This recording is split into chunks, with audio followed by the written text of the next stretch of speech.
Jo vaig arribar-hi a la ciutat de Sagunt. Jo venia de la Costa Brava, per tant, coneixia molt poquetes paraules de valencià. Però mon tio, que era un valencià de pro, diu, tu tens d'aprendre valencià.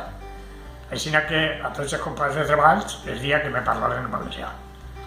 Quan tots me parlaven en valencià, jo a poc me va donar compte de que hi havia certes paraules que parlaven d'una manera, però escrites en una altra.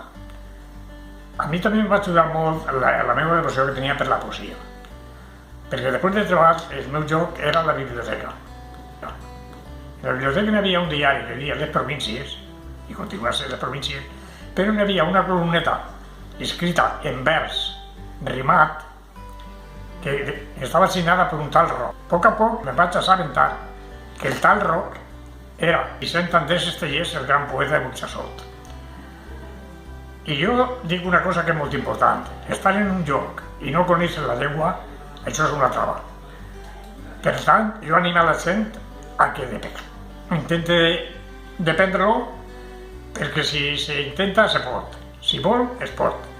I prova d'això és que jo, en tan poquetes paraules que sabia de valencià, a poc, m'han atirat de la llengua, ho he llegit, l'escric, i fins i tot ha arribat a col·laborar en algunes revistes en valencià.